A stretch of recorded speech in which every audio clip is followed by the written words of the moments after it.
Hello, I'm Amy Blaylock. Welcome to City Hall this week. Durham City Council now includes both new and familiar faces.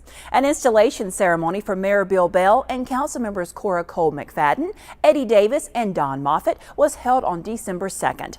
Davis was elected in November to represent Ward 2, a seat that had been held by Howard Clement since 1983. Clement decided not to run for re-election this year and was honored along with the newly elected council members at a reception before the ceremony. The city's annual audit and financial report is showing a clean bill of health for the way it conducts its business. The city maintained its AAA bond rating from all three bond rating agencies for the 13th consecutive year, and the general fund balance was at 13.5%, more than the 12% balance that the council has agreed should be maintained at all times. For more information about the comprehensive annual financial report, visit the Finance Department's homepage on the city's website. The city's first quarter financial report for fiscal year 2013-2014 shows Durham continuing the same strong performance this year as well. It is currently projected that all departments will end the year within budget, potentially more than $1 million less than budgeted, mostly due to savings in personnel cost. Property tax collections are one of the primary sources of revenue for the city and are $1.4 million higher at this point than they were during the same period last year. For a complete look at the first quarter financial report, visit the Budget and Management Services homepage on the city's website. Construction on a significant improvement project to City Hall is about to get underway.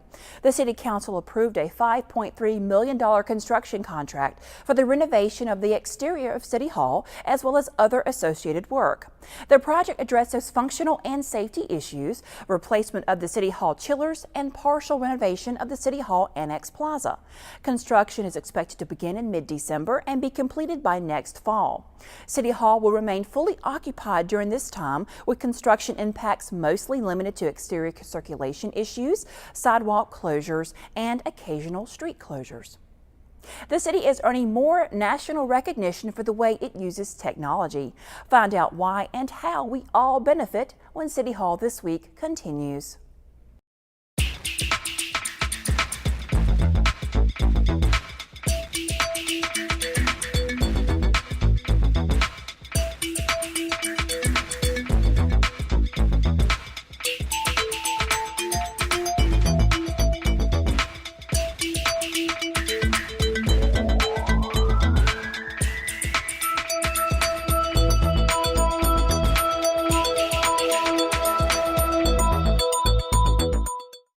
Welcome back. The City Council is committing itself to the priorities laid out in the Planning Department's Fiscal Year 2014 work program in word and in action. Council members recently approved the department's proposed work program, but just as importantly, they approved the extra funding needed to make it happen. The work program outlines the various processes and projects the department will focus on over the coming year. The city and county usually share the costs associated with the program, but this year the county reduced the amount it is willing to pay. In order to keep the staff needed to accomplish the program's goals, the city has agreed to pay an extra $53,000 for the remainder of the year. As a result, the employee that would be paid with that money will only work on city cases. Durham's former SunTrust building and future home of a boutique hotel and art gallery will also be characterized by canopies projecting over the sidewalk along Corcoran Street. The City Council approved a license agreement with the building's owner to install and maintain the canopies. Such an agreement is required when private features are installed within the city's maintained right-of-way. The canopies will be installed northwest of the Corcoran and Main Street intersection. Efforts to improve water quality in the Little Lick Creek watershed are moving forward. Little Lick Creek flows into Falls Lake and is subject to the Falls Lake Nutrient Management Strategy. The rules require the reduction of nitrogen and phosphorus loading to the lake from existing development. Watershed plans help to identify projects and strategies to meet those requirements. The city will spend up to $1.6 million to develop such a plan for Little Lick Creek. The city's use of technology has earned it more national accolades. Durham is being recognized for the way it uses technology to improve transparency with residents and to operate more efficiently with taxpayer dollars. eRepublic's Center for Digital Government and the Digital Communities Program announced the top-ranked cities in the 2013 Digital Cities Survey. Durham tied for third place in its population category and is the highest-ranking North Carolina city in this category. An important Durham Park is open to the public once again. Find out what types of improvements have been made and why everyone can now enjoy them when City Hall This Week continues. It's Christmas time in the city. As you plan and celebrate the season, Durham Police Department offers a variety of Yuletide safety tips and resources.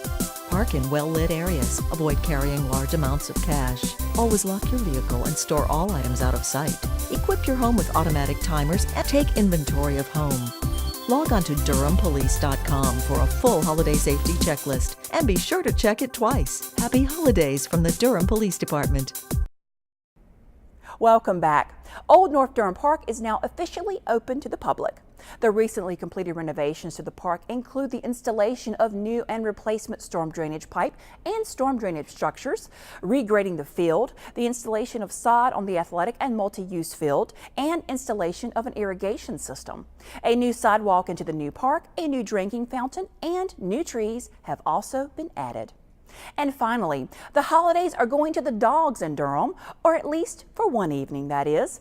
The Santa Paws event will be held on Friday, December 13th from 6 until 8:30 p.m. at the downtown Durham Armory. Four-legged friends and their owners will be treated to pictures with Santa, games and activities, a canned food and toy drive, a holiday pet market, and of course, food fit for everyone will be available. This event is free and open to the public. That does it for City Hall this week. Don't forget to like us on Facebook and follow us on Twitter. And you can find us on demand on DTV8's webpage and on YouTube. I'm Amy Blaylock. Thank you for joining us.